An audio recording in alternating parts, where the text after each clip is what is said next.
Let me know when to go, Ken. Okay, good. Thanks. Hi, everyone. Welcome to the monthly meeting for the Walnut Foundation.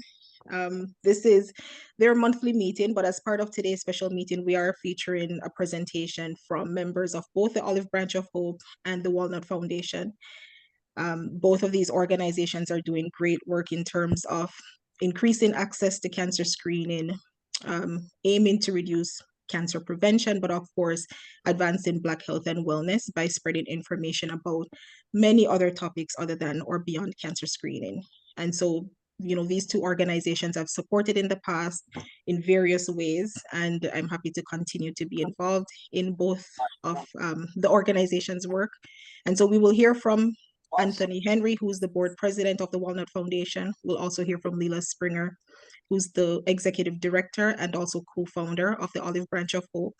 We will hear from members of both of the organizations around their journey with regards to, cancer diagnosis, the emotional toll that it can take, the challenges, but we'll also hear around how, they persevered, and we'll hear about their stories of resilience. So before we get started, I'll just start off with the land acknowledgement. So I am joining this session from the city of Pickering. It is a privilege and an honor to live and work here. Within that spirit, I acknowledge that the city of Pickering resides on land within the treaty and traditional territories of the Mississauga and Chippewa nations. Pickering is also home to many Indigenous persons and communities who represent other diverse and distinct Indigenous nations.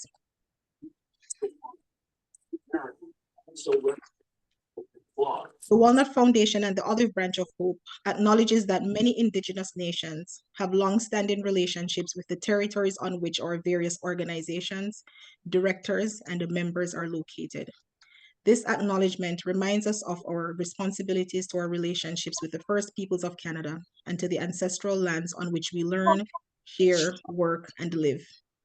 We also acknowledge the often overlooked history of Black presence in Canada, including the painful legacy that this land was not only a site of Indigenous dispossession, but also of African enslavement. We remember those who were enslaved, those who resisted, and those who continue to fight for justice and recognition today. As we stand on this land, we commit to honoring the histories of those who came before us, supporting Indigenous and the Black communities and other communities that have been made marginalized, working towards justice, reconciliation, and the sustainable stewardship of the land for future generations. Go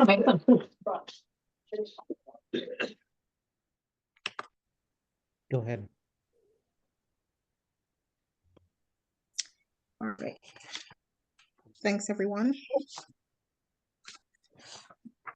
So I'd like to introduce Anthony Henry, who is the board president of the Walnut Foundation, to share an overview of the Walnut Foundation, its beginnings and its current work. Can we go downstairs? Thank you, Tamika. And just a reminder, folks, to mute your microphones so as a respect to the speakers and the presenters.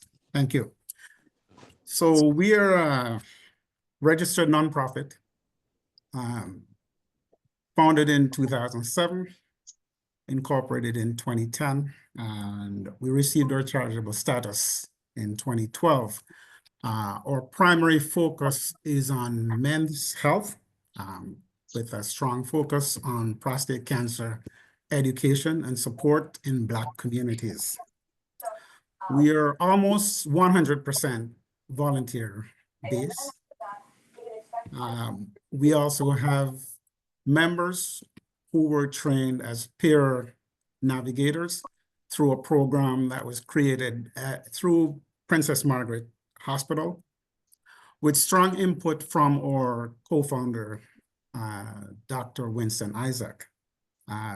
So the knowledge gained through that program helps us to run the support groups that we offer monthly.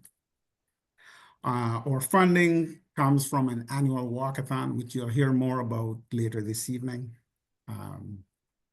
We also receive some small grants from different areas, as well as support from folks who support our conferences and so on and so forth. Our focus, a lot of our focus is education. So through sessions like this one. So we have our monthly meetings. We have a bunch of presentations that we do to community groups. We also run symposiums, and we do a lot of work through the churches as well. We've partnered with Taibu Community Health Center and Princess Margaret Hospital to provide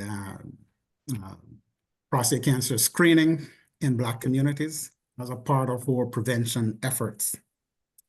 And we also, I mentioned earlier, support groups. We do that once per month, the last Thursday of each month. We're also involved in research geared to just understanding what impacts us greatly. And one of them, of course, is prostate cancer, as well as other issues. So a lot of the work we do is geared to providing better health outcomes for our communities. We're also involved in scholarships and endowments, because a big part of the feedback we're hearing from community is that they don't see people that look like us and understand us when they engage with the healthcare system. So in a nutshell, that's what we do.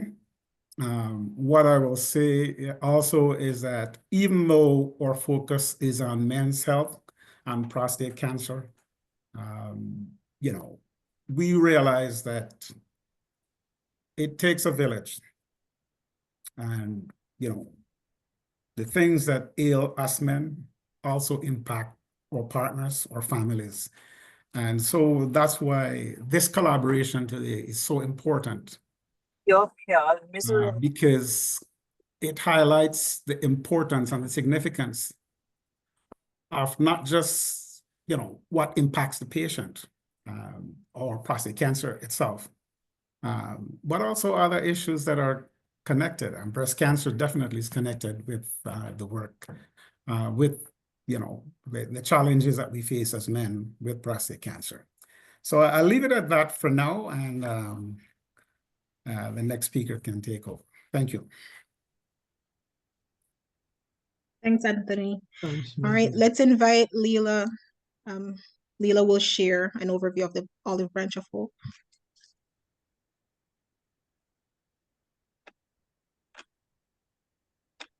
I'll unmute myself. Okay, good. Good evening, everyone. For those of you that do not know who I am, I've never heard of the Olive Branch of Hope. My name is Leela Springer. I'm the co-founder and president of the Olive Branch of Hope, a breast cancer support organization that has been serving our community for almost 25 years. Let me first say how absolutely thrilled I am to be a part of this important session today. We are two organizations, one focused on women, the other on men, are coming together in a united effort. We represent two cancers that disproportionately affect our community. And frankly, we should have been working closer together for a long time ago, I should say. At the Olive Branch of Hope, our mission is to support women of African ancestry with a deep understanding that we are often diagnosed at a much younger age than other populations, and frequently with a more aggressive form of the disease known as triple-negative breast cancer. Like the Walnut Foundation, and so many of what my predecessor has said is true for us as well. And so I don't think I need to repeat anything that was already said. I can just say ditto, ditto, ditto. It's the same. Like the Walnut Foundation, we offer monthly support groups, educational sessions, and resources to ensure our community is informed, empowered, and supported at every step. Currently, we are engaged in a breast cancer awareness campaign in collaboration with the hospitals across the GTA, with plans to expand province-wide. We believe this work is urgent because, as I often say, we are here to save a nation. And that came out of a statement that was made to me And I think it was 2001 when I attended a breast cancer conference with over 1,000 women and that conference. And there was only 2 of us Black women in there. And I was brave enough to take the mic. And after the end of the session, one lady came up to me and said, "We forgot a whole nation." I never forgot that statement. And I was determined that that should never be said in the future. And I know it's going to be a fight, but we are going to make sure that nobody forgets this nation. So my statement, we are here to save a nation. This year, we are proud to mark almost 25 years of service. Next year, it'll be 25 years. A milestone that speaks to the resilience of our survivors, the strength of our community, and the power of our faith, family, and purpose. As we look to the future, we see tremendous opportunity in building stronger alliances like the one represented here today.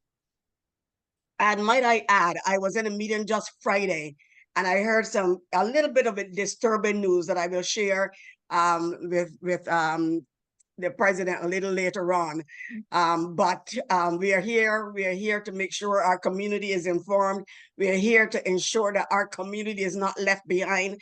We are here to ensure that everything that we need so that we can live healthier lives, more empowered lives. We are here to make sure that all of that comes to fruition through this collaboration that we are in today. So thank you all so much for inviting us, and I look forward to the excitement of this day. Thank you. Awesome. Thank you, Leila. I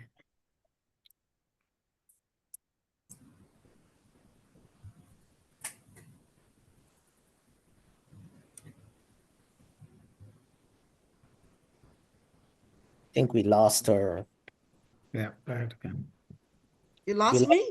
No, not you. We lost our Tamika. Tamika, Oh. but as with all things, we have a backup plan. Yeah.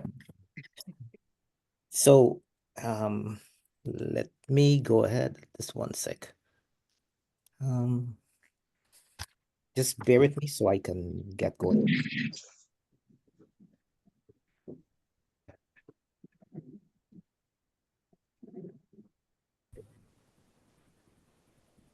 Okay.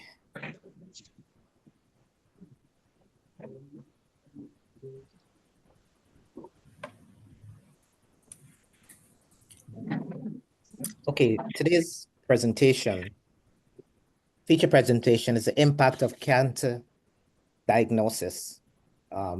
Survivors tell their stories. And what we've done is, rather than bring in medical experts, I think it's really important that we hear from the people who have journeyed through this whole issue of cancer diagnosis. So what we've done is put together survivors who would tell their stories. We have 5 people actually going to be presenting today. We have a couple, followed by a moderator in which we'll bring everyone together and ask questions, answer your questions as well. So let me jump into this. Our moderator is going to be Ayana Henry. Ayana is a registered psychotherapist. She holds a Master of Arts in Counseling Psychology, an Honors Bachelor of Arts degree in Psychology, and an Advanced Diploma in Child and Youth Care. She's a big part of the Walnut Foundation, and we really do respect a lot of what she's doing. So our panelists. The first panel is a husband and wife, actually, Wayne and Patricia Russell. So Reverend Wayne is the associate pastor at the Peel Pentecostal Tabernacle in Brampton, the former senior pastor at Unity Christian Ministries, associate pastor. I have to mute that person. Associate pastor at Bethel Worship Center in Toronto. So Wayne has served as a police chaplain for Division 23 in Etobicoke, interacting with the police officers and community leaders and offering counseling under some difficult situations. So let me jump over to Patricia. Patricia is a worship leader, speaker, songwriter. She's a compiler of her 2020 best-selling anthology, Stronger Resilience, Stories to Empower the Mind, Body, and Spirit, as well as her self-published book, Lord, I Trust You, words of encouragement to encourage readers and share their life stories. Patricia is a two-time breast cancer overcomer. She coaches others to develop resilience and live life to their fullest. She has traveled and ministered internationally, sharing her gifts with audiences to encourage, empower, and share life lessons through words and song. Now, she's got a very interesting bio, but what I'm going to do is to introduce them so that they can actually tell you their story. I'm going to spotlight you guys, and then I'll let you.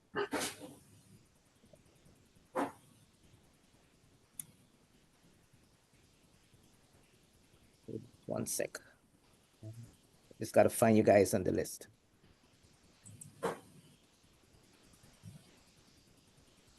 Wayne. And that's Patricia. Good afternoon, everybody. Good afternoon. Hello, everyone. And I say ladies first. Oh, ladies first. Okay. All right. Well, I'm gonna time myself because I want to stay on time.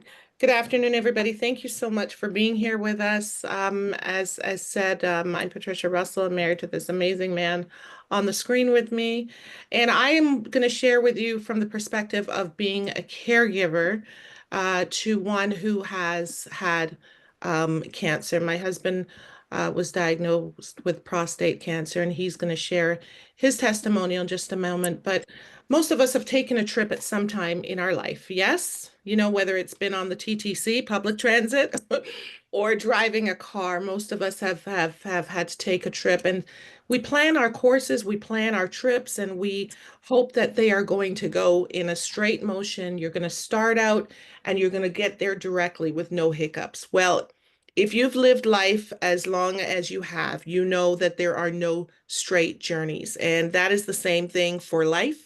And that is the same thing for relationships. There will always be hiccups. And we have faced a few. And our vows have been lived out for better or for worse. We have lived those vows. So we made those vows before over 250 people over 30 odd years ago.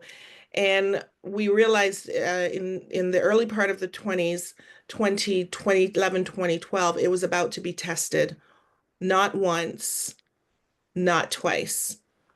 First, I was diagnosed with breast cancer in 2003. But I'm going to share from the perspective of a caregiver, because when my husband was diagnosed with prostate cancer, the only thing for me to do was to walk out my vows and my love for him. He had done it for me in 2003 and in 2016. And so I was going to do it for him. It is different when you're looking in from a caregiver. Sometimes as a caregiver, you feel very helpless. You feel almost, what can you do? But I had seen the way that he had cared and supported me through my journey. And I would say from a caregiver perspective, if you're the one in the shoes providing that care for one who has been diagnosed with prostate cancer, men are not as expressive or open as women. So one of the things I had to learn was I had to learn to listen. And that as much as I was able to tell him how I was feeling when I was going through my situation, I sensed that he needed something a little different from me. There were times where he could not truly express how he was feeling. And so I couldn't poke and prod. I had to listen. And I would share that with anybody who was in that position. So I learned to be patient. I learned to listen. And sometimes I just was not able to make him feel better the way that I might have wanted him to feel from my perspective. When women lose their breasts, the impact is different. We lose our breast, they have something removed from their body, but we are born talkers. We are born we're born with that expression where we express our feelings. It's different for men. What he was going through was going to affect his health deeply, and particularly his sexual health was being challenged. And regardless of how you see your sexual health, it is very important to each of us, deeply important, and a significant part of the male makeup. That being said, being a caretaker can be tiresome physically, but I would say emotional support is just as or even more important. While it's challenging, it's worth it. For me, it was not only a joy, but part of what strengthened our relationship. So for better, for worse, in sickness and in health, we lived it. What I would say to anyone who is a partner of a prostate patient, stay the course, commit to the journey, and you'll make it through. I received love, care, kindness, understanding. I was about to sing a Michael Bolton song, but I won't. I received all of that from my husband. And because we serve others in ministry and have done so for a couple of decades, we needed to do it for each other at this time. And it was an honor. It was an honor to be there for him. It was an honor to be there with him. You will make it. Just don't give up. Honey? All right. It's such an honor to be here with everyone this afternoon. And just want to share a bit of my story here. On April of 2011, I got the shock of my life. I've been having troubles with other health issues since the beginning of the year. Therefore, my wife and I were busy dealing with those issues that I was going through in my life. It was during that time that my yearly checkup revealed higher than normal PSA levels. It went from 0 to 2.75. The score was not high by any means, yet my family doctor urged me to go get a biopsy because prostate cancer seemed to occur more frequently in Black men for some reason. Both my doctor and I were not thinking of anything would come out of this, so I went for the biopsy. First of all, that was one of the most painful procedures I'd ever had. The doctor told me it would not hurt much, but he was wrong. It was very, very painful. And it was also invasive. I've often wondered why I had not been given anesthetic. The fateful day came weeks later when I sat in the doctor's office. He looked at me and he told me that I had prostate cancer. It hit me like a ton of bricks. And after a long pause that seemed like days, I finally said to the doctor, "Oh." And then he proceeded to tell me all my options that I had, and the best thing for me to do was to have surgery as soon as possible. I left the office bewildered at the news and angry at his aggressiveness in wanting me to decide about surgery. About a week later, my wife and we came back to see him, and we had many questions. However, he was dismissive, arrogant, and downright rude when answering certain, legitimate questions that we had. He made me feel as though we were a fool for asking certain questions. For example, one of my wife's questions, which you mentioned earlier, was, how would this surgery affect our sex life after? It was a fair question, we thought. His response was, would you rather have sex or have his life? That was his response. We were both so blown away by his response, and we asked him about other options to surgery. However, he didn't even want to hear it. It seemed like the only agenda that he had was to push us into surgery. Needless to say, we left his office and never went back. My dear wife, as she mentioned before, was such a trooper through all of this, through all that we were going through at that time. She had been with me through all the research, and we did a lot of research, my hospital visits and various other avenues trying to find answers. The months following the diagnosis were spent trying to determine which course of action to take to deal with the prostate cancer. We learned about the regular open surgery, which was the most common. We also learned about radiation treatment, which we ruled out because if this fails, surgery would not be an option after the procedure. The burning of the area with radiation would not make surgery possible after. So we found out also about robot assisted surgery. We like this one, but we were placed on a long waiting list because there were not many doctors qualified to do this type of surgery, and most of them were booked for months. Therefore, we're placed on a waiting list for a possible date in the summer or by the end of September. In the meantime, we also heard of another procedure called HIFU, which is a high intensity focused ultrasound. This was a relatively new prostate surgery at the time that was less invasive than conventional means. We were so excited when we heard about it that we even contacted a friend in the US who had had this HIFU surgery done. He told us how great the surgery was and how he highly recommended it to us. We did our research and found out that it was a very positive prognosis from HIFU. Therefore, we decided to see if we could do the surgery. We found a doctor in Toronto who was qualified to do the surgery. However, we found out the cost for the surgery, that this was going to be a big hindrance for us. It was going to be $21,000. There is no way that we were going to be able to afford that surgery. It seemed like the best surgery option for us, but it was not covered by OHIP, and there's no way we could afford it. So we went back to the robotic option. And to make a long story short, we went through the surgery. I did the robotic option, and during the surgery, the robot broke. Of all things to happen, the robot broke. So we had to finish the regular surgery, which made recovery time much longer. But all in all, I was very thankful for a very supportive wife. She was there as my caregiver, encouraging me and so on. There were many adjustments that we had to make. I had to deal with nurses coming in to give home care and changing bandages and things like that. The pain, the healing process, the mental and physical aspects of the whole process were things that we had to face.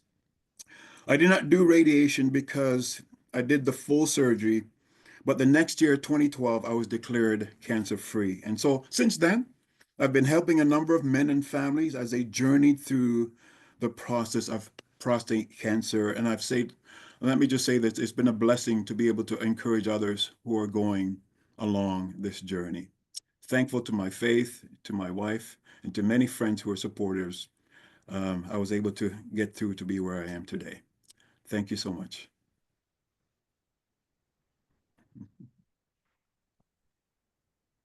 Thank you so much to you both, Patricia and Wayne, for sharing your stories. I think the purpose of what we want to do here today is just to honor and hold space for the lived experiences, especially the mental and emotional challenges that come along with the cancer diagnosis. A lot of the times the discussion focuses on the physical health, but what we really want to do here today is to break that stigma and just allow the survivors and those who supported them to share what that experience was like on a mental and emotional level. There's so much power that comes from bearing witness to someone's story and just giving them the floor to speak openly. And that's what both of you did today. I also think that in what you shared, it touches on the aspect of common humanity. As it was mentioned previously, cancer is something that will likely impact us all throughout our lives, whether you receive that diagnosis yourself or you're supporting someone else through it. And so just again, opening up the floor to allow different voices to be heard and the different perspectives, because it does touch us all in different ways. And even unique to your situation is both of you having that experience. So there's a sense of mutual understanding with being able to support each other through that. So thank you for starting us off. And I'm sure there will be some questions or comments that the attendees would like to follow up with afterwards. I'm now going to share my screen. And what we will do, also just for the sake of time, is I'm going to briefly read some highlights from the other panelist bios, and then we will introduce the next speaker.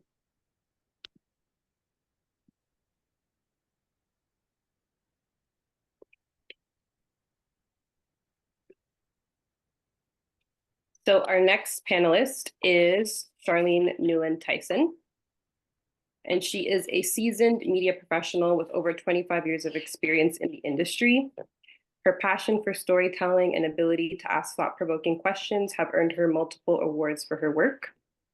A breast cancer survivor, Charlene has transformed her journey into a catalyst for meaningful change. After nearly a decade of silence about her diagnosis, she refuses to let it define her. She embarked on a mission to dismantle systemic barriers and empower women to share their stories. Co-founding the XL Factor, Charlene created a platform fostering connections among marginalized communities through candid dialogues. Charlene is committed to excellence in media production and her dedication to empowering people through storytelling and connection.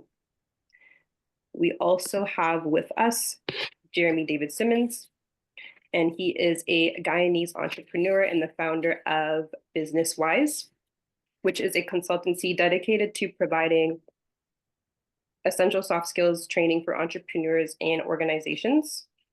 He has also expanded his expertise into healthcare, pursuing Swedish massage therapy and trigger point therapy at the St. Joseph Mercy Hospital in 2012. He is now based in Brooklyn, New York, and he's dedicated to community service, actively mentoring with Cancer Hope Network, the US Dream Academy, and Bro Code, which is an organization advocating for men's health in Guyana through education and action.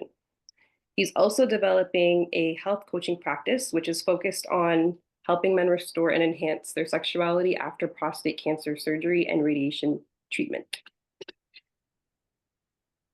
And then our final panelist is Christiana Olarewaju, and she is a passionate community advocate with a background in education and volunteer management. She began her career in Nigeria, where she served as a dedicated school teacher and principal before immigrating to Canada in 1995. She volunteered with the Distress Center of Peel, which is now known as Spectra, from 1998 to 2015, when she stepped away to care for her husband, Samuel, a devoted member of the Walnut Foundation. Today, Christiana proudly continues his legacy as a member of the Walnut Foundation. And so that is the remainder of the panelists that we will hear from today. And just so that we can all stay on the same page, as a reminder to the rest of the panelists, you have about 8 minutes to share your story. And then because we want to honor and hold space for the stories, we will save the question and answer period at the very end after all participants have spoken. So if you have questions throughout, you are welcome to type them in the chat, but we will address them at the end after all speakers have had a chance to share their story. Up next, we will be hearing from Charlene Newland Tyson. Please join me in welcoming Charlene. Hello, everyone. Thank you so much for having me. And just one thing I'm going to say before I start, listening to, all of our stories, there's no two stories on this journey that are alike. And listening to Patricia's story over the years, I know she didn't talk much about her journey, but she was very open with what she kind of went through. For me, it was the polar opposite. So I want to start by saying it's truly an honor for me to be a part of this powerful conversation. It's a gathering of survivors, supporters, advocates, where we're not just sharing our stories, but we're raising awareness, fostering understanding, building a strong community of hope and healing, similar to what Leela had mentioned at the beginning. I'm joining you today not just as a breast cancer survivor, but as a woman who spent nearly a decade trying to find the courage to talk about it, to talk about what it means to receive a life-changing diagnosis, to process the trauma, and to ultimately reclaim my life and my voice. I'm not sure if you are all aware, but in Canada, 84 women are diagnosed with breast cancer every single day. And when I was 35, I became one of them. I was a wife, a mother with a thriving career, no history, no red flags. It was just an ordinary day. I was applying deodorant and I went over a lump. And that moment marked the beginning of a journey I never saw coming. Initially, I was told I had dense breasts, which a lot of women of color do. Again, nothing alarming. But after a mammogram and an ultrasound, I had said to the technician, I had looked over at the monitor and I saw this weird shape, and I had said to her, I'm like, that's kind of strange. And she says, oh, I'm going to have the radiologist speak to you. Again, out of sight, out of mind. I didn't think anything of it. But the radiologist came up to me as I was putting my stuff on, and she says, Miss Tyson, I'm going to be very surprised if that's not cancer. Imagine 35, no biopsy, no tests, haven't seen my family doctor, and this woman is going to come and tell me that she thinks this is cancer. So that comment planted a seed of fear, but also a seed of denial. I thought, this isn't my story, this isn't my disease. I didn't know other Black women that looked like me that, you know, had cancer or what that looked like. So it was just a very, very strange experience for me. I felt like I was really alone. Within weeks, I was diagnosed with stage 2 breast cancer. It had spread to my lymph nodes. That was that lump I felt under my arm. And immediately I went into survival mode. I was quiet, closed off, emotionally numb. I didn't tell my husband right away. And just a little backstory there. I've been with my husband almost 30 years. I know, Black don't crack, right? You're like, 30, how old is she? But we met in high school. I was 16, and we went through this whole journey together. And part of that journey was his mom being diagnosed when we were in our early 20s. I think he was about 25 with pancreatic cancer. So as the baby, the wash belly, as they call it, I saw him go through such a roller coaster with his mom and losing her. Now, fast forward almost 15 years later, his wife is now diagnosed with cancer. So I couldn't imagine what that would have done to him. So I didn't tell him. I didn't tell anyone. And there was a part of me that hoped that a lot of it was just a mistake. They couldn't be right. So I went on this journey and I suffered in silence. I tried to protect everyone around me while my world fell apart. So I had surgery, chemotherapy, radiation. But I'm going to tell you, the emotional toll was just as intense as the physical treatment. And there was this, I don't know how to best describe it, like a cultural weight many of us carry, and especially Black women. I know there are a lot of men on this call, so I'm speaking about your mothers, your wives, your daughters. You see, there's this thing about us where we need to be strong and we have to push through and we don't let anyone see us fall apart. But all those things were all a part of me. But cancer doesn't care about appearances. It doesn't care about schedule. It doesn't care about your silence. It's just one hell of a ride that you have to go through.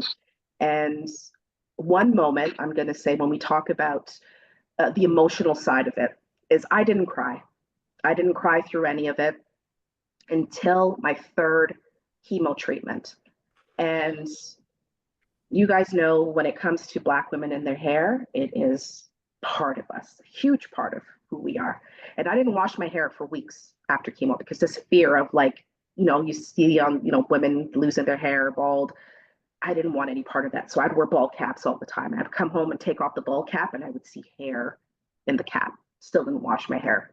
Something, for the life of me, 3rd treatment, it had to happen. I washed my hair and I stood in the shower. I remember closing my eyes and I put the shampoo in. And as I was shampooing my hair, I just remember clumps coming out in my hand.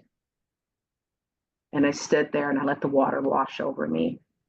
That's when the tears came for the first time. For me, it was like almost like I couldn't hide anymore, because people can now see the physical, right? And I had this sense of shame. So it took me 10 years to find my voice. And honestly, meeting these ladies from the Olive Branch of Hope who looked like me, who had similar stories, you know, it just gave me that courage to kind of push through.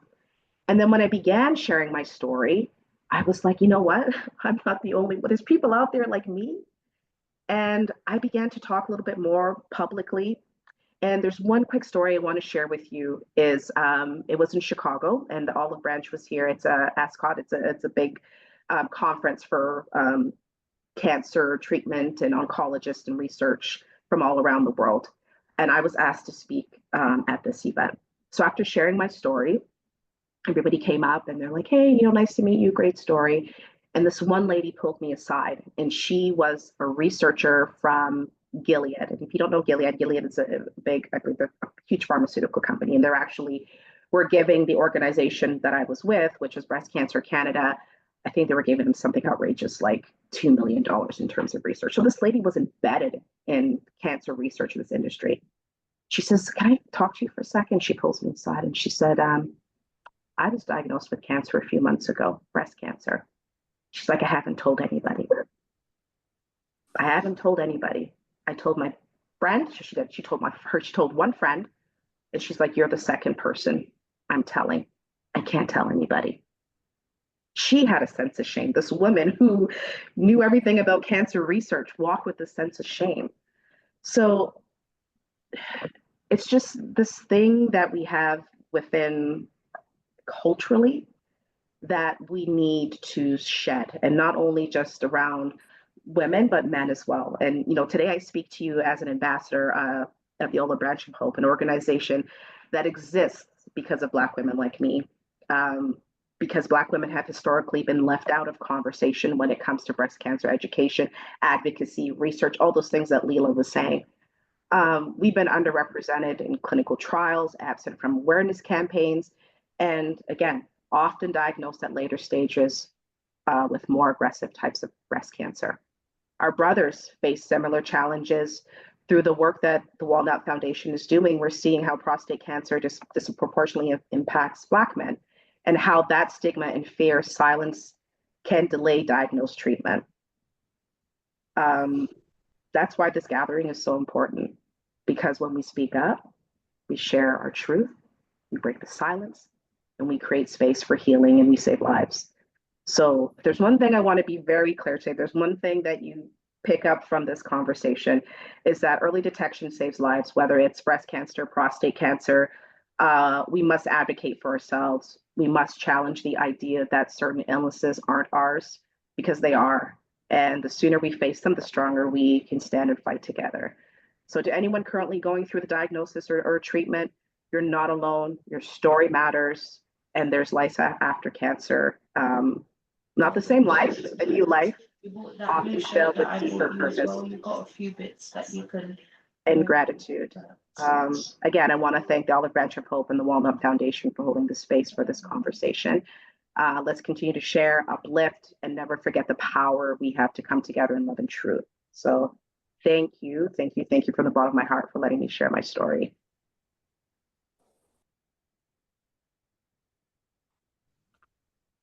Thank you so much, Charlene, for your raw and honest sharing of your story. It really just shows that process that you went through, from feeling like you're burdening those around you, or even feeling the weight of the diagnosis yourself, to a process of unburdening. And I'm really glad that you found your voice. And it also shows the power of being connected to community, people who look like you and who can relate to your experience. That makes all of the difference. So thank you again so much for sharing and being so open with us. Up next, we have Jeremy David Simmons, and we'll give him a moment just to share his screen. Thank you, Ayana. Let me get this together here.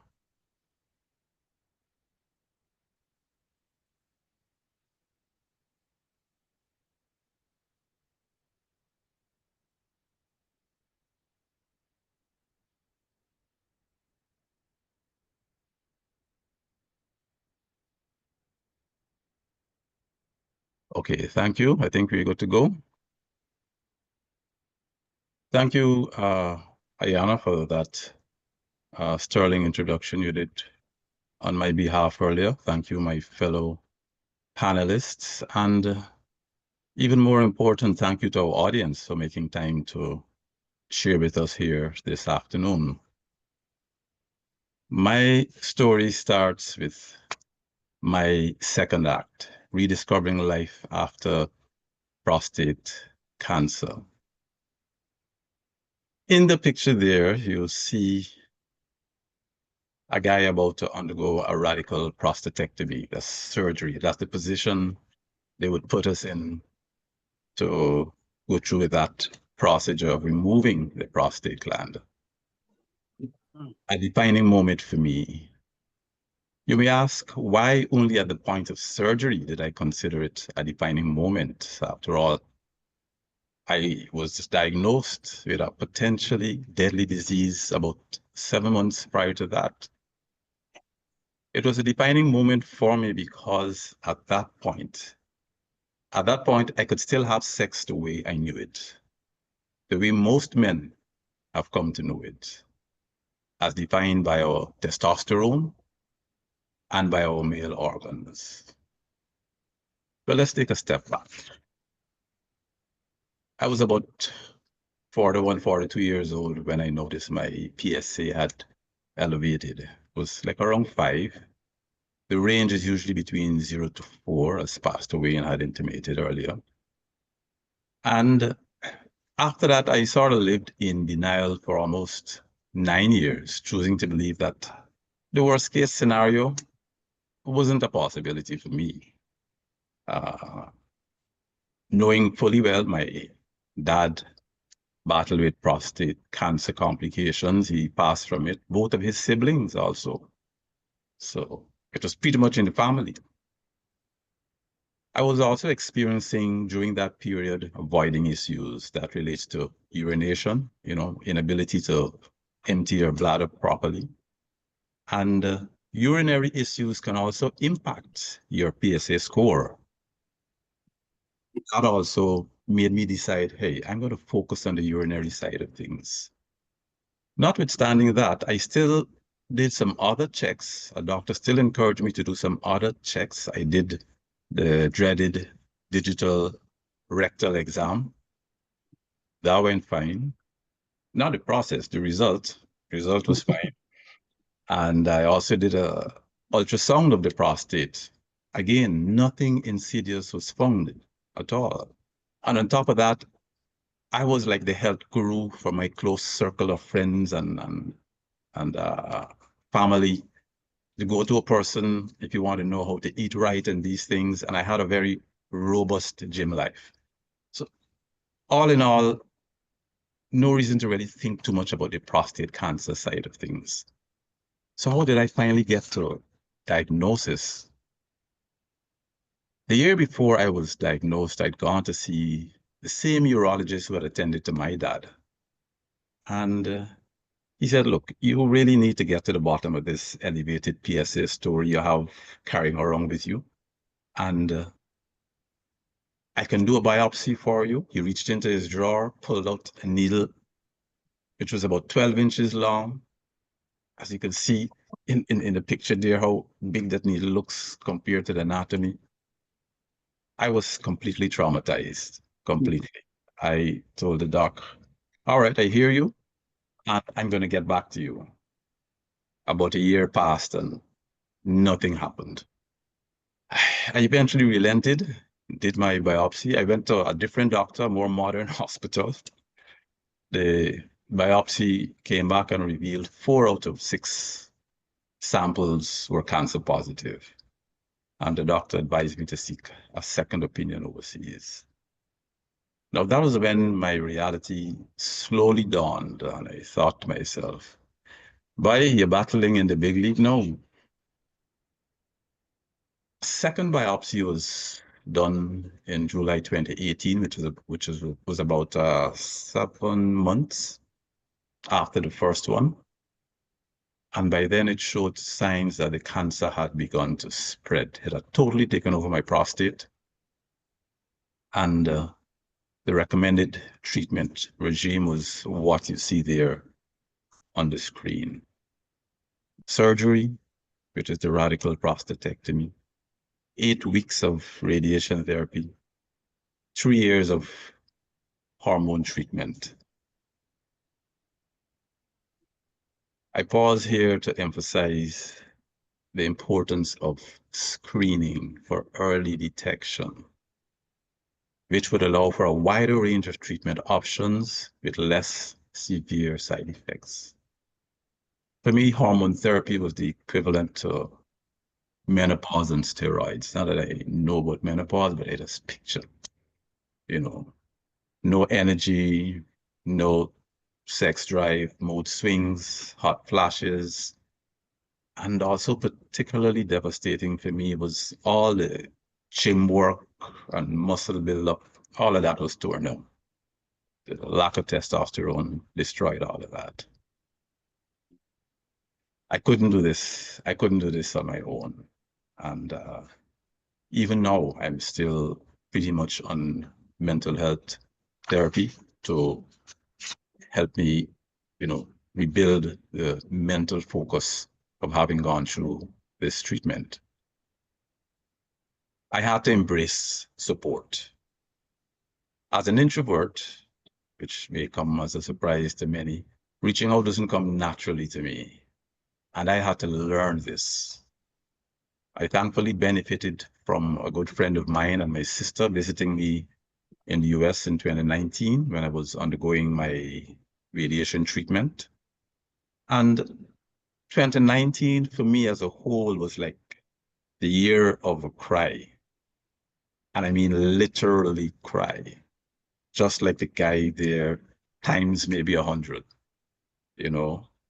I sort of likened it to someone overcoming an addiction, being deprived of this life-saving testosterone in our bodies, in the male body, Good times, good times. Let me share with you a few words from Jacqueline Johnston on healing, which I took with me along the way. She says, healing is like a waltz between you and the divine, weaving through time. When you join hands through the healing process, you transition into a beautiful rhythm for yourself and time. And so I finally chose to start speaking out. My background as a trained educator nudged me towards sharing my story. And as I listened to Charlene, I very much resonated with some of her journey before finally opening up. I started sharing my experiences to help empower others. I joined the Cancer Hope Network. And March gone, I celebrated a year journeying with my mentee. And I was recently invited to be part of advocating foundations, pretty much like this one, Walnut Foundation, and another one based in Guyana, Bro Code. And they're going to be launching, I believe, April 21st. Similar focus on emotional support and general screening of men's health. Your story matters. Your story matters. And for anyone experiencing any type of life-changing experience, I say to you, your story matters. And all those who think their story matters, whatever it is they're going through, hit us with a reaction in your Zoom link there. Let us see some reaction if you know that your story matters. And so that is why my second act, story matters. That moment 7 years ago when I was undergoing surgery, it marked the tearing down of what I thought defined me physically, emotionally, and spiritually. But what followed was an unexpected gift, a chance to rebuild, to reimagine, to reconnect with life, love, and intimacy on my own terms. And as a trained educator and survivor, I am stepping into my next call. And my final slide pretty much speaks for itself. If my story resonates with you or someone you care about, let's connect. Let's connect. I give God thanks for all healing mercies, and as his word says in Psalm 118:17, I will not die, but live, and will proclaim what the Lord has done. Thank you all for your ears. Thank you for listening. Thank you for your time.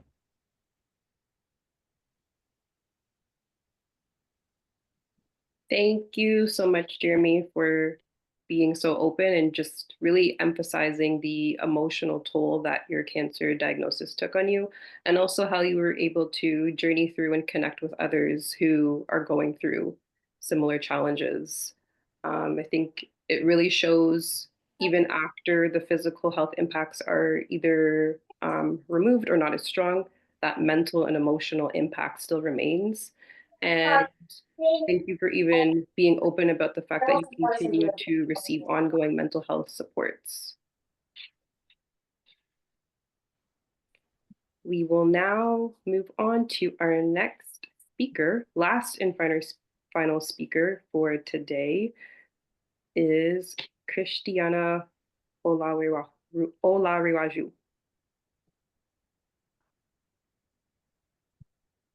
Could you ask her to start a video so we can spotlight her? There we go.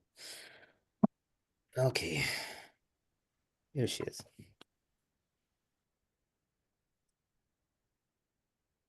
Good afternoon, everyone.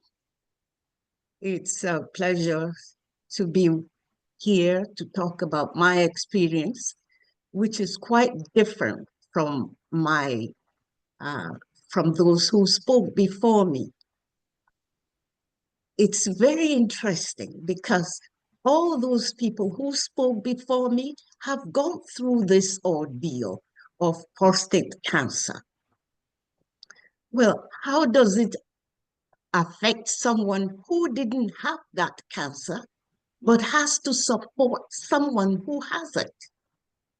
And that's my dear husband, Samuel Olarawaju, who was a member of Walnut Foundation. He was diagnosed in 2001. Well, before then, what happened? Just like the previous speaker said, it is very difficult or very, it's not really acceptable for a Black man to accept that he has a problem, because men don't have problems. They're strong. They assume nothing can happen. Now, I first noticed my husband not well, although he didn't admit it. He was going to the bathroom a lot. And I said to him, do you want to see a doctor to help you with what is going on? And he said, no, there's nothing wrong with me. It's just a little problem. And of course, he has another escape route to leave me, to not bug him. And that is to go back to Nigeria, talking about he has this business and that business. So he's gone for sometimes for 6 months, sometimes 3 months. And whenever he comes back, well, nothing happens between us.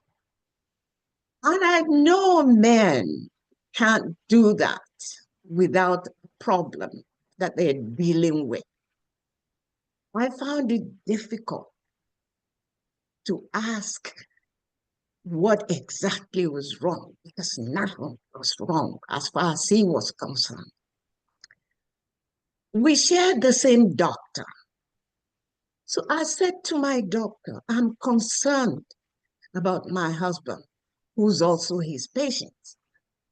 I'm very concerned. He is peeing a lot, and intimacy has left our vocabulary or whatever. But the doctor, instead of telling me exactly what to do, he said, he's my client. If he has a problem, he will come to me. You don't do the coming. He comes by himself. Okay? I went and I shared my story with him. Said, don't mind those doctors. Of course, he found his way back to Nigeria. You know, you guys, the men, you know, the more time you allow this to go on, the worse it gets. When he came back this time, I insisted, go and see the doctor. So he went alone to see the doctor. The doctor did the oral exam and he told him, you have something that I can call prostate cancer, but I won't be sure. I have to refer you to a specialist who will do the tests. And of course, we got an appointment. The doctor hastened it because he knew he had allowed time to elapse before he went to seek help. So this doctor did, the specialist did the biopsies, and sure enough, he said, yes, something is wrong. So he asked him, there are two options, because he took me to that appointment. There are two options, either radiation or surgery. And my husband opted for surgery. No, not surgery, sorry, radiation. So of course, we went, before we even got an appointment to start the radiation, my daughter has to contact the doctor, who was then, I think in US or somewhere, I'm not sure where he was, to ask, was delaying this? And my daughter, Linda, sort of took over and putting pressure on that doctor. And of course, eventually, we got an appointment to go for radiation. He went in. That time, I had my G2 driver's license. I could drive on the highway, you know, and that wasn't easy because there was I driving this guy to the doctors and for radiation. Well, he made friends because there were so many people needing the same kind of help. So in the waiting room, they're all sitting together, chatting and all that. And then he went through the radiation. Of course, when you're home and you're the caretaker, you feel the pain. This guy was in pain all the time. But he braved it out, you know, not wanting to upset me. He was so involved in pretending that it's not painful. Don't worry about it. I'm fine. It's not painful. Okay. Then medication started. He had all sorts of treatment. One that stood out to me very much was one that made his skin look like tilapia fish, the scale coming off. And I told the doctor, in the morning, when my husband used the bathroom I had to keep sweeping and sweeping this scale, I call it. I don't know what they call it, flop or whatever, but it looks like tilapia scale. You know. That went on and on and on until the doctor said, okay, let's stop it. That would be enough. So he didn't go through that, you know.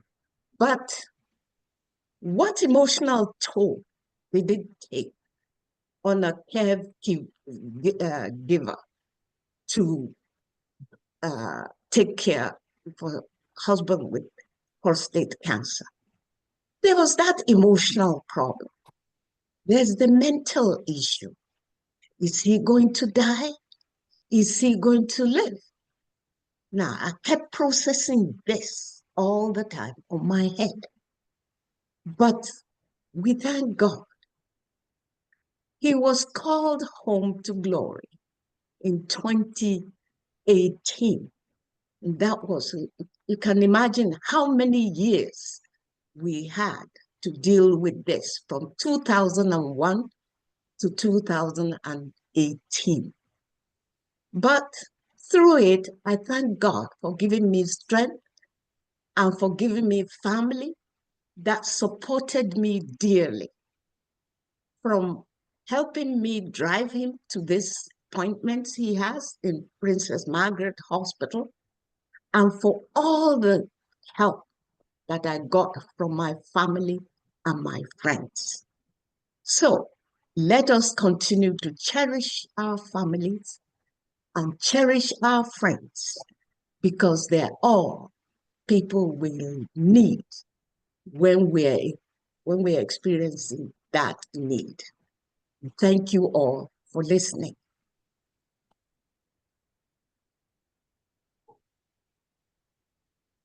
Thank you so much, Christiana, for sharing and being so brave in sharing how you supported your husband through his prostate cancer diagnosis.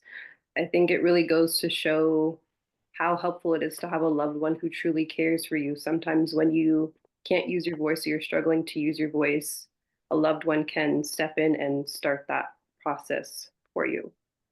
And we also thank you for your continued support of the Walnut Foundation. Thank you. And thank you again to all of the panelists for being so open and vulnerable with us. Just as I was looking through the comments, the stories really were resonating with everyone, just in terms of the level of vulnerability demonstrated, and just people being able to connect to the emotional and mental challenges that you shared. These conversations are not things that happen day to day, so it's very important to have a platform like this for people to be able to share their experiences. And I think from what everyone has shared, there is always that connection between physical health and mental health. The physical impacts the mental impacts the physical, and it's important that we are providing support in both areas, because if not, then the challenges remain.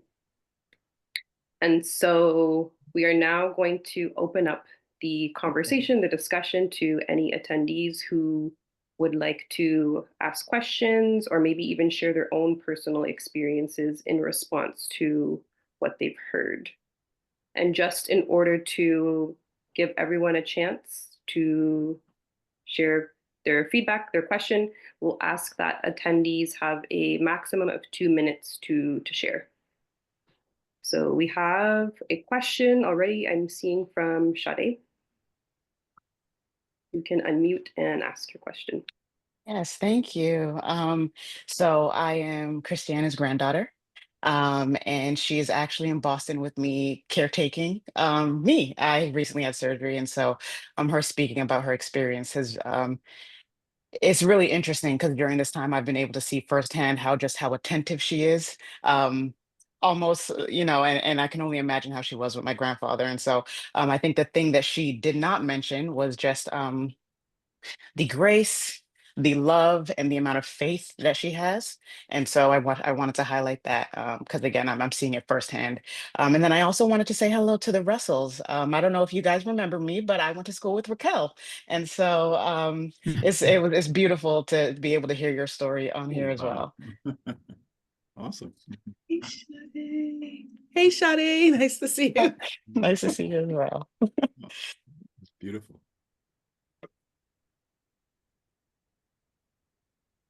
There's a hand up. Oh, she took it down. So there's another one. Ira. Go ahead and unmute. Okay, I think I'm unmuted. Hi, my name's Linda Area. I'm Christiana's daughter. Just wanted to say, you did a great job, Mom. That was awesome. But I think one of the key things is, especially for the men, I know it's tough because, God created men to be that, the powerful, the strong one, the one who leads, just not to ignore the signs. And I'm so grateful for the men that shared, that were vulnerable. It's so important because it's important to your health and potential recovery. So thanks, everyone. Thanks, Mom. Thank you, Linda. And thank you, Sade.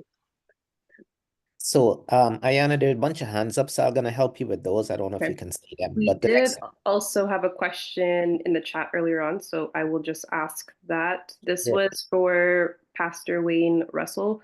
What role did your faith play during your cancer diagnosis?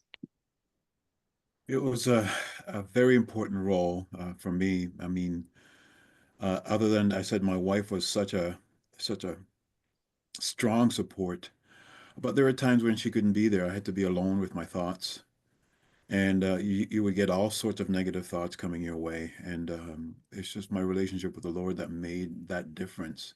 And not just with the Lord, just scripture. And there are times when I was feeling the pain and you would go, oh, you couldn't bear it or you couldn't walk. And some of the things that were put in your body, you couldn't deal with it. And then the one scripture that came alive with me that kept me through that time was Philippians chapter 4 and verse 13. It says, I can do all things through Christ who strengthens me.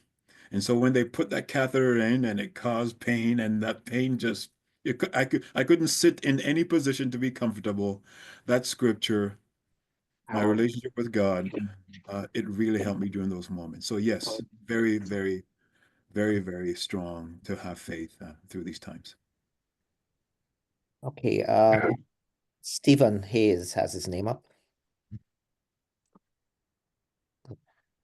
Hi, thanks so much. And listen, thanks so much for sharing. A lot of this resonated big with me because I'm going through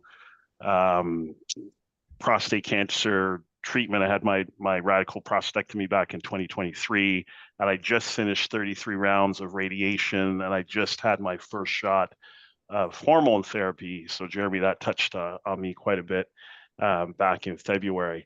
One of the things though that sort of struck me through this journey, which I first found out in 2022. And again, just a shout out to the men on this call and the women on this call as well. But we have to, do a better job of getting ourselves checked out for sure. Mine was routine. I had nothing for 2 years during COVID. Then I had a regular checkup in 2022. My PSA was at 11. And it was at 0 before. So in 2 years, it went from 0 to 11. 2 weeks later, it went to 12. And then things sort of accelerated by that. By the time I went to no symptoms, by the way, through this whole journey, by the time I had my surgery, my PSA was at 24 and they didn't know why. One of the big things, and I've got the question in here is, why is it that from the medical community, like how do we get them to step up their game with Black men and Black women? Because I tell you, when I heard that we have the highest rate of prostate cancer amongst Black men, and I was talking to Black women again about breast cancer and the misdiagnosis and so on and so forth. Like it just, I'm just floored that there's nothing there. And until I kind of went through my own journey, had no, sense that this was a problem within our community. And when we as Black men get it, and Black women as well, it's much more aggressive than any other race. Like, so that's my general question. But thanks to all of you, because all of this touched on me. And as I'm now, Jeremy, I wrote down your email address, because now as I'm going through the hormone therapy and just finished the radiation and so on and so forth, the mental aspect and those things, and my partner, she's just been phenomenal in the support. I can't. So Patricia, that touched on me, the way that you supported Pastor Wayne, and Pastor Wayne, you, Patricia, that is like beyond. So, but thank you, and God bless all of you, because it just, and Charlene, your journey, and Christiana, like just all of you, thank you so much, because it means so much for us that are still going through this particular disease. So thank you. So can I jump in for a sec? Stephen, who was just speaking, that's what the Walnut Foundation does. We educate. We are involved in research with Princess Margaret Hospital and trying to get to the bottom of this. We're involved in a very important genetic research project looking at genes. Does the genetics play a role? And if it does, do we inform the families of the men? The other thing, Stephen, is that we have a very successful prostate cancer support group that meets on the last Thursday of every month. I think Jeremy has attended a few meetings of ours. And we have men who are actually experience what you're going through.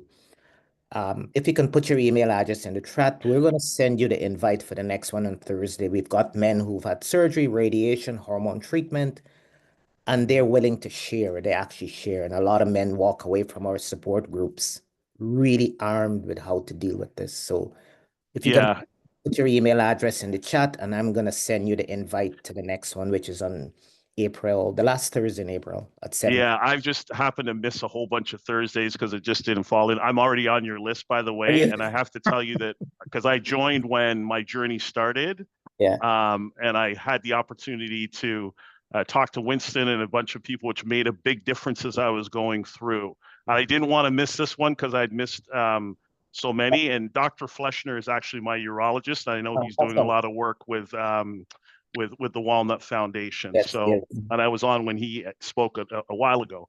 So, but thank you for doing this, because I tell you, it's so important. Even though I missed a lot, I've kept up to date. This one I could not miss, because this group has been a real big support for me personally. So okay, thank you. Thank you. Sorry, so Louise has her hands up. Louise Simmons.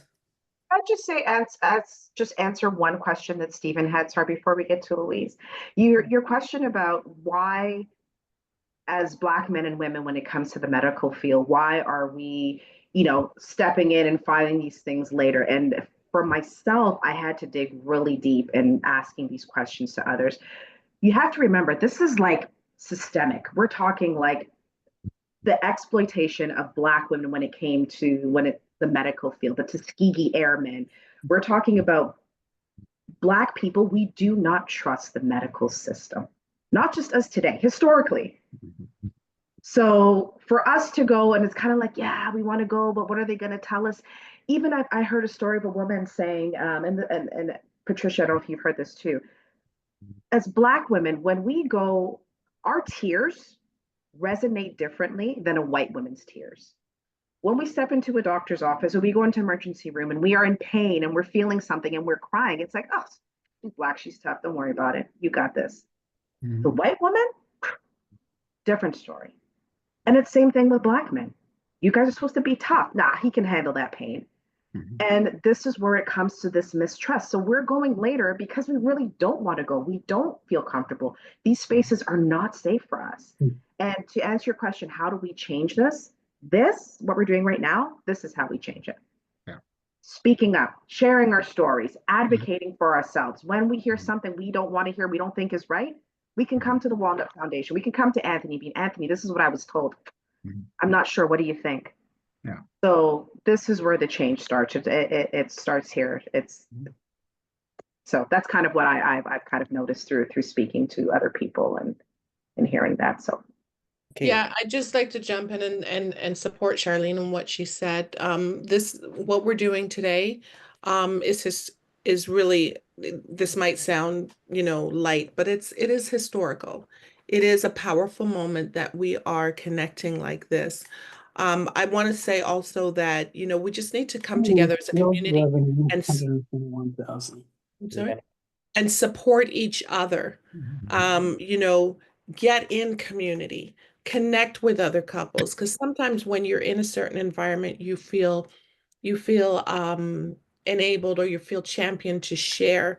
You know, I've been feeling a certain way. Men will share with men, women will share with women, but I think it's really important for us to support each other culturally, like the Walnut Foundation, as we meet people and know people who might be going through prostate, who might be going through breast cancer, direct them to a support group that looks like them, where they can get the support and where they can express themselves and lower the mental stress load that they're carrying.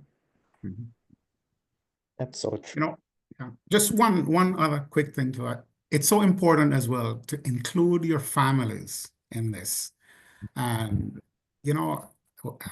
it's so good to see Christiana on here, with her daughter, granddaughter.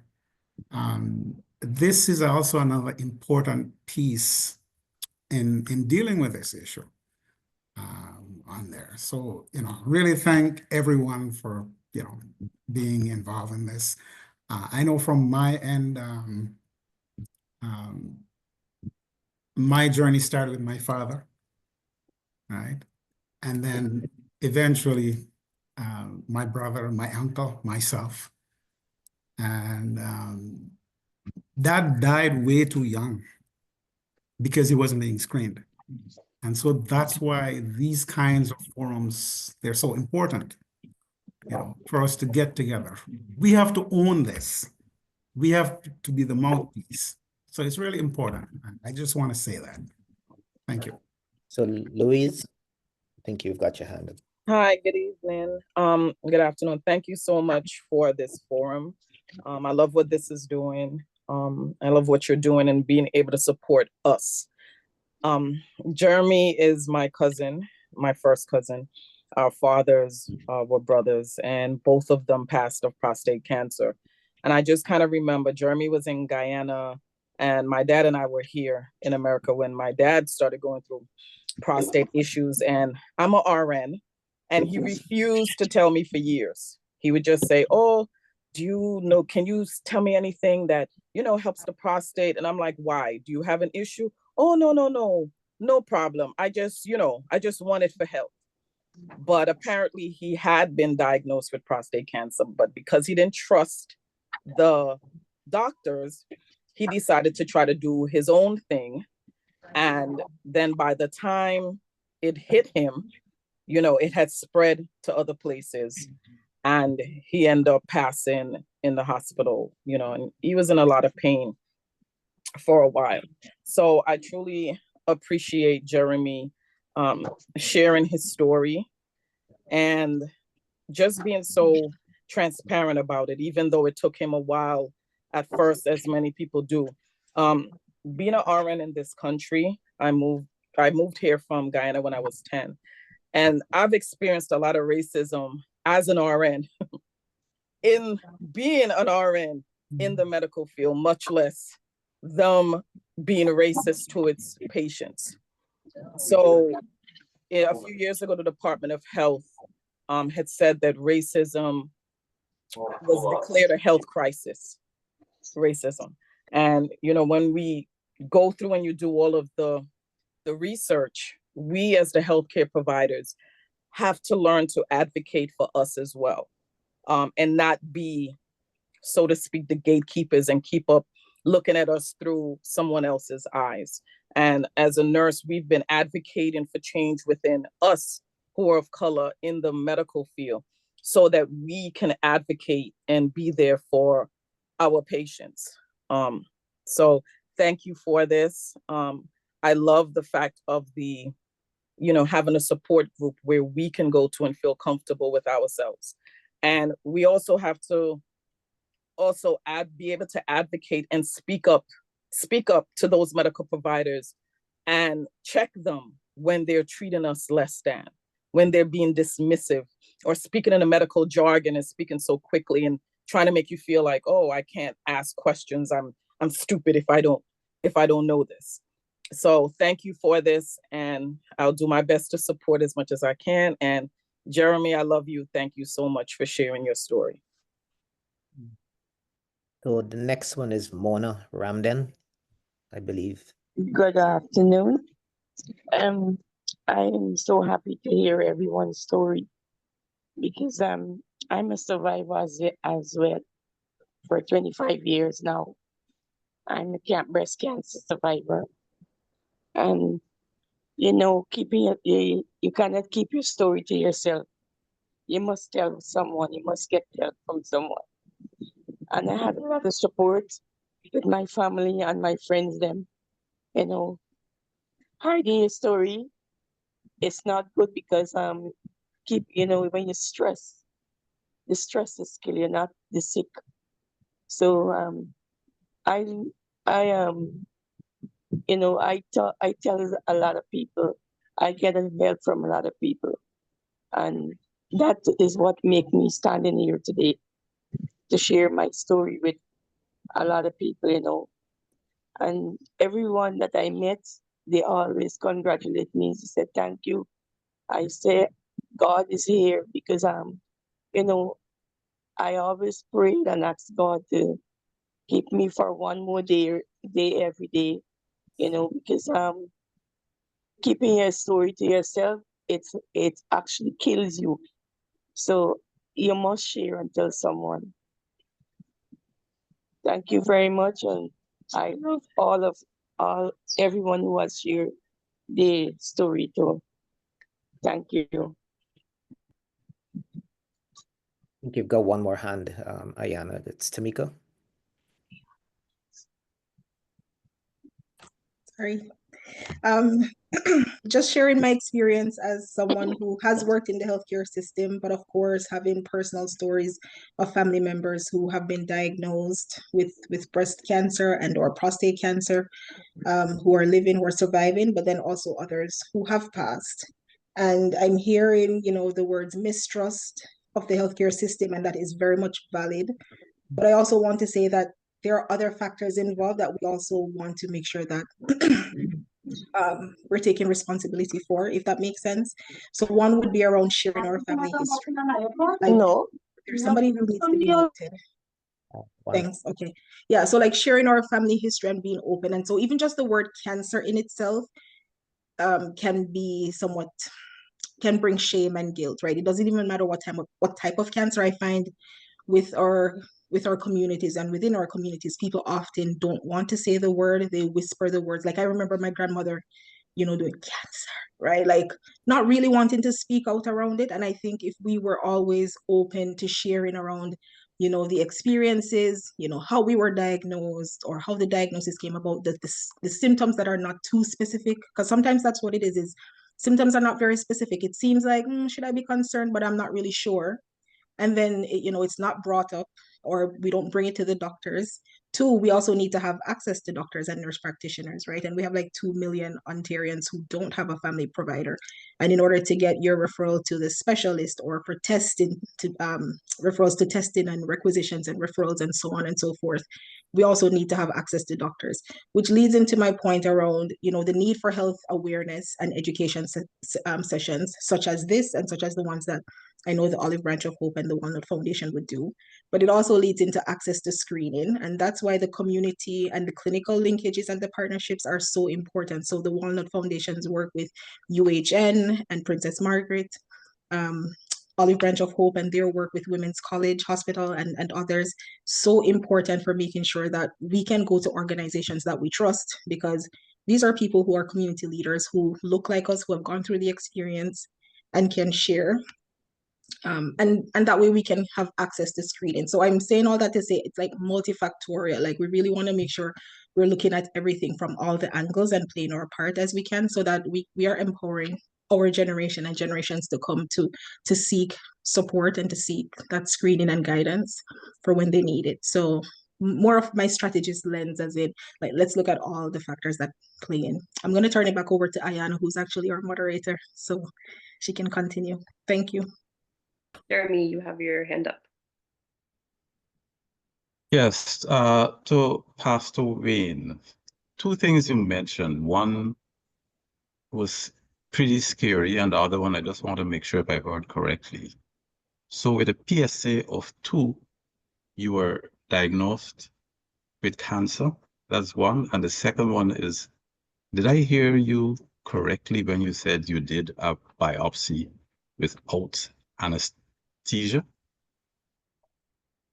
Yes, No, yes, that yeah. is that's cruel. It No, was no, yeah, I did no, again, I was fresh into it. I didn't know anything no, about it. We were doing our research. no. Yeah, so I had my PSA, it went from 0 to 2.75. So as I said, it wasn't high, but the doctor recommended that I would just get myself checked out.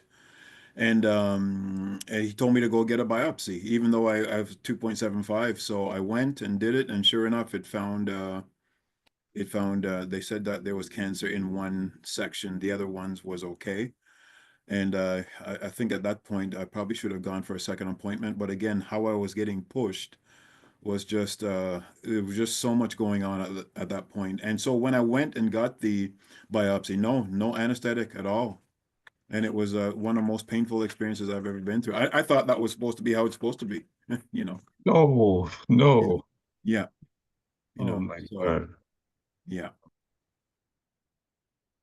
yeah, And very painful. I think one of the hardest parts I would jump in and say was the arrogancy of this clinician. So you add the arrogance, the harshness, and then you think about men in our culture. Mhm. It just causes them to clam up even more.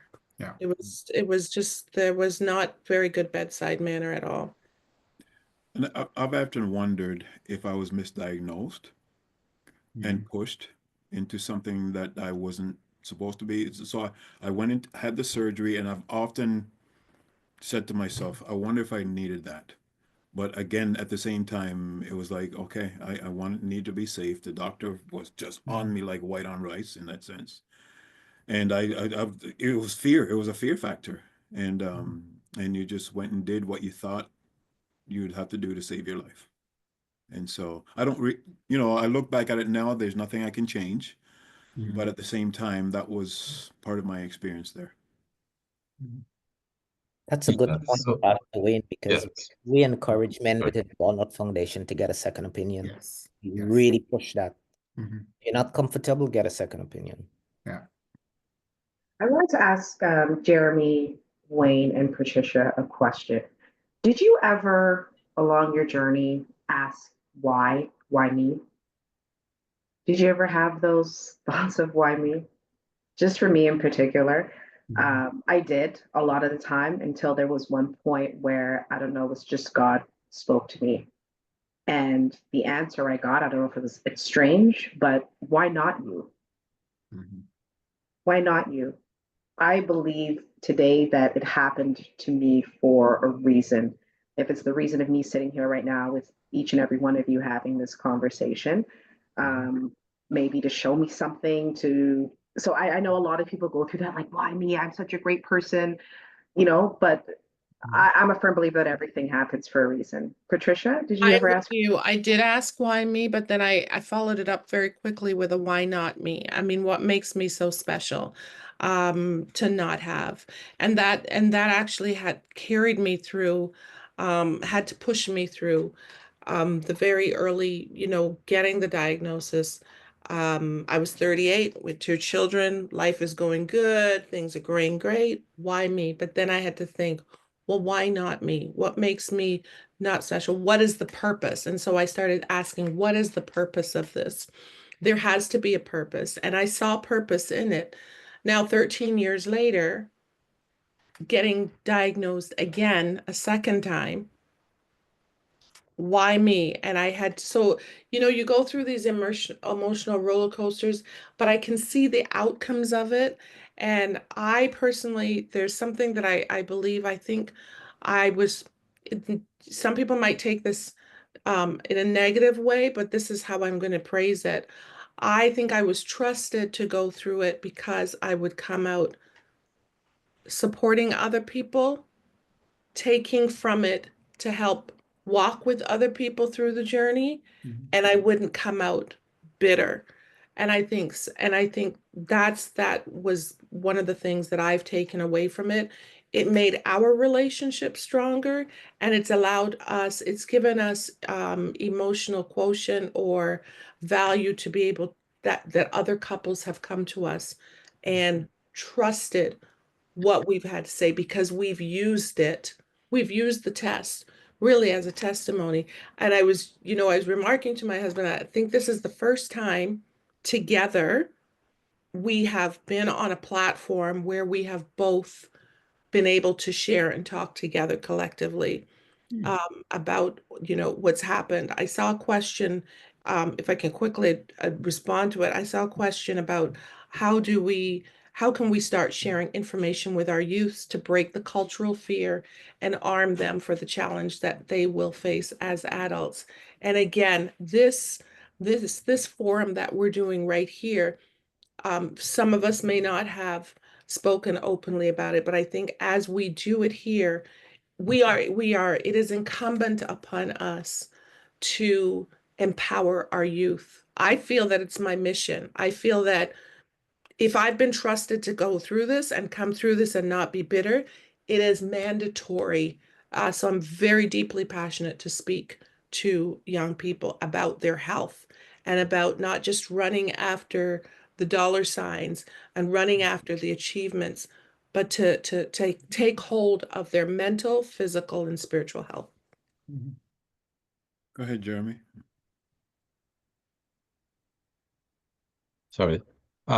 Patricia pretty much echoed my response to you there, Charlene.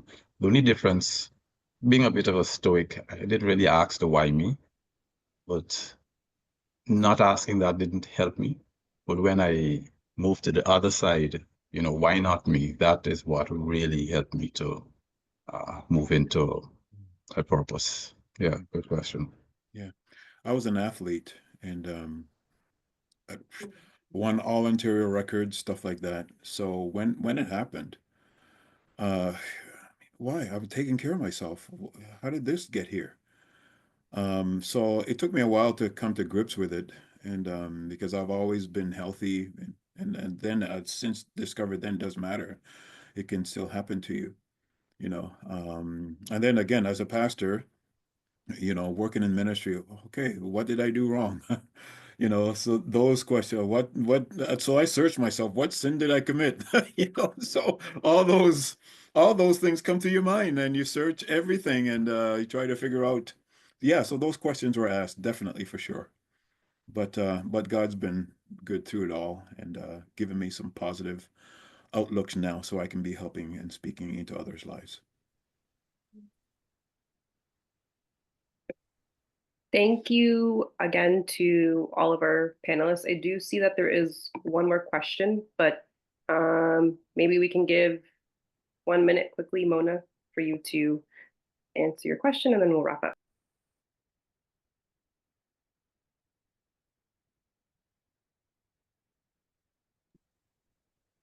Mona, are you there?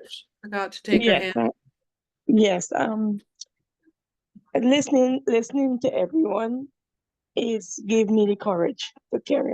When I diagnosed cancer in the year 2000, I didn't even know I had it when I started feeling a lump in my breast. At the same time, my husband was very sick. And after the medical people come home, I showed them the lump. And there's the next clinic date. I must come with my husband and look me after. So I said, okay. And they sent me to get a mammogram. And I went to the Woodlands Hospital. And I did the mammogram and could carry it back to Georgetown Hospital. And they say it's a mass.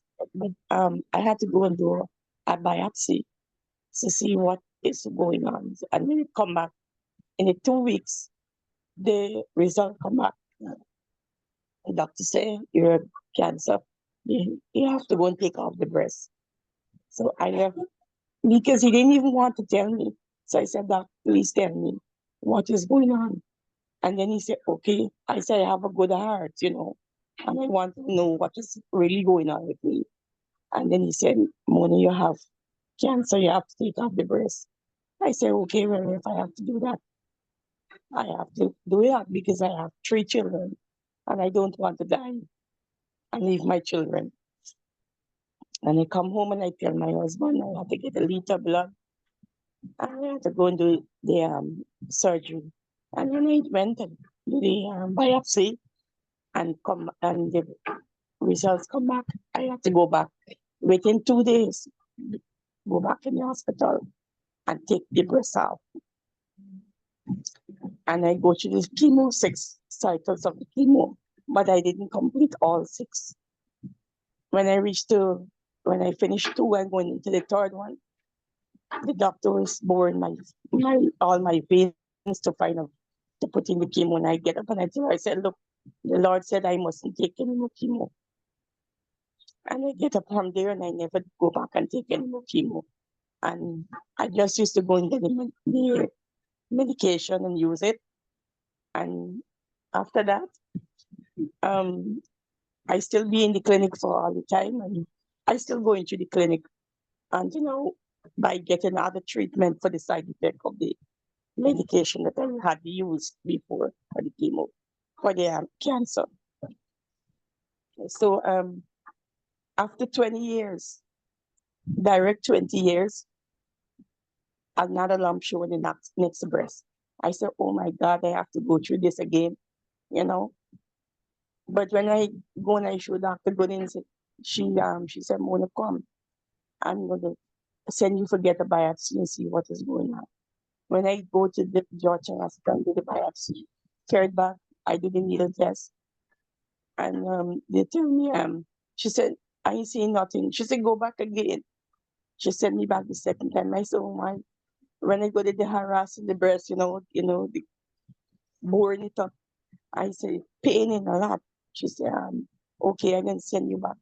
I can leave, pay money and go do it privately outside.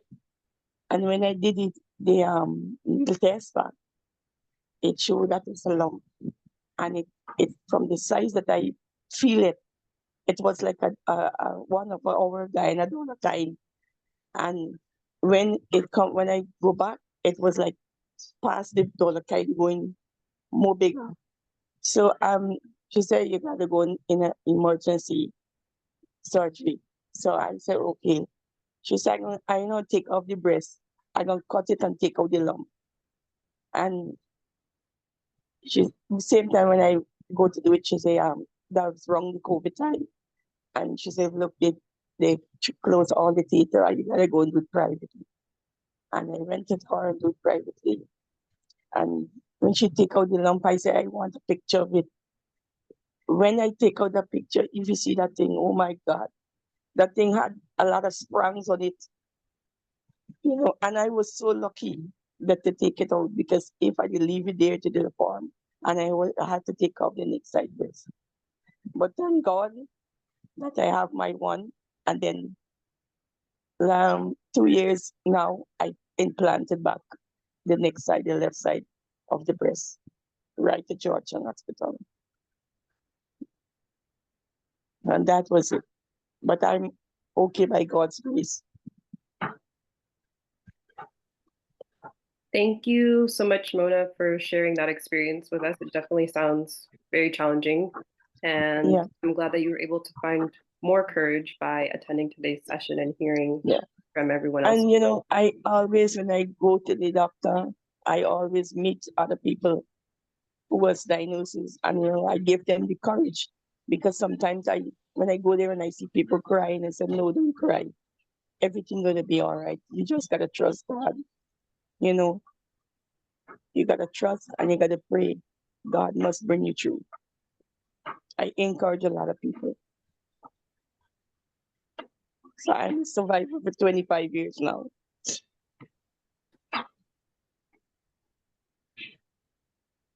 God is good. Amazing. Thank you. Thank you again for sharing. And just to wrap up for today, I want to thank all of the panelists for being so open with sharing their stories, and as well as for the attendees. It really provided for a rich discussion. And I think the key takeaway from today is that breaking the silence is so important. So we have to keep having these discussions, engaging in these forums, and relying on each other in order to provide that support and to combat any systemic barriers that we face, especially as Black people. So thank you again. And I'm now going to pass the mic over to Ken for announcements and wrap up.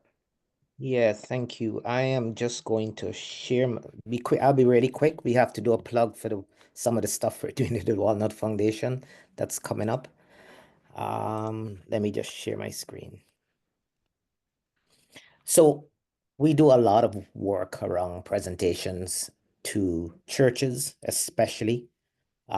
So for the month of May, we are going to be at Bramley Pentecostal, Pastor Kofi Dansos in Woodbridge. We have a health fair in Peel region on May 3rd. We're working with William Alsler on that one to see if they can do a pop-up clinic for pre-PSA testing. We normally do that with Princess Margaret, but they're not able to do it this time. That particular one, we've tested over 800 men over the last 18 months in the Toronto area. We found that about 20% required some follow-up because of elevated PSA. So that's a really huge thing for us, and we're going to continue to do that. We're also going to be at Toronto 7 Days Adventist on May 3rd. May 4th, we're going to be at JCA. May 24th, another 7 Days Adventist Church in Rexdale.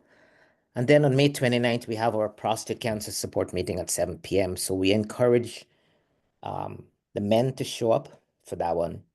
And also, I just want to do a plug for a very important event that it's coming up. So let me stop this one. Let me share this one.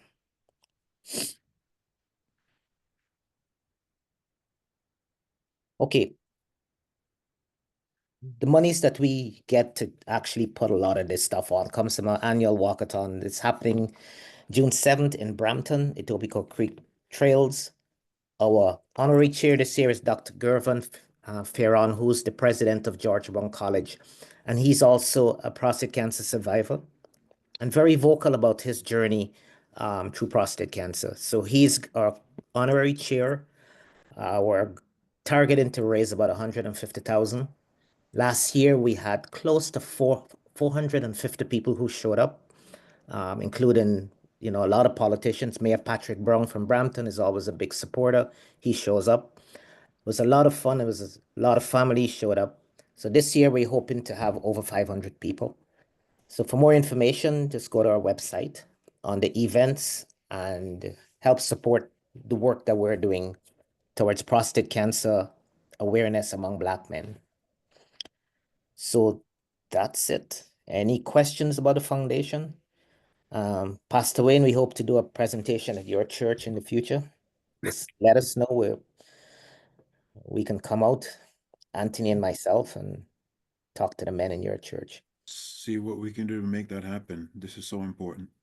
Yes, we've presented to Church of God of Prophecy a few times in Brampton with June. So we do it a lot of churches. And I think the Olive Branch of Hope also have their support group. I don't know if June is still on, but I believe it's a monthly event in Brampton. I am here. Yeah, June, Yes. is it Yes, we monthly? are having our monthly support meeting this Saturday at North Park Worship Center, 395 North Park Drive in Brampton, and it's from 10 till 12. So I encourage everyone to show up and support.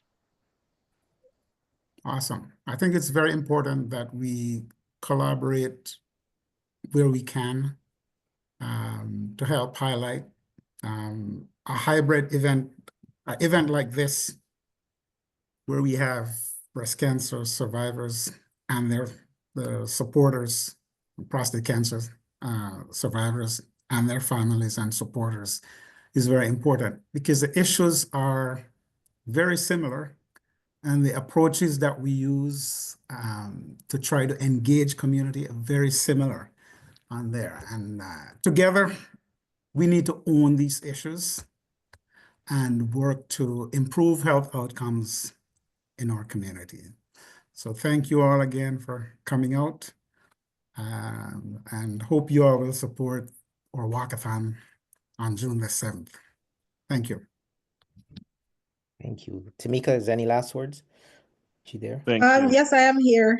Honestly, my last words are really just to thank everyone, thanking the panelists for sure for sharing their stories. I think it was said that, you know, you've turned adversity, I think, into triumph. And what I'm seeing is advocacy, like you're not keeping your stories to yourself. So I think that's 100% a win already for our community. Thanks to the Walnut Foundation and the Olive Branch of Hope on joining on this initiative. The idea, I believe, came from Winston, and if there were others, I think that was such an incredible thing to do, is to think about joining and bringing forces, because then we can really amplify voices and the work that really affects a lot more of us, right? Thank you to Ayana. You were so compassionate, and with, you know, just being able to moderate and bring the conversation and the themes together and reaching out to the audience members to allow them to share their questions. I believe that's my final wrap up. Enjoy the rest of your Sunday.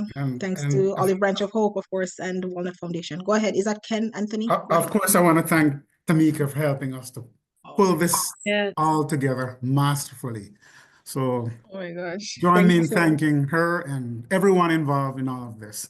This was well done. Thank you. Thank you. Thank you for having us. Thank you, everybody, for coming. Thank you. Thanks. Looking Bye. forward to future stuff. Thank you very much. Have a blessed day, everyone. Take care. Okay. Everybody. Thanks, everyone. Okay, bye. All right.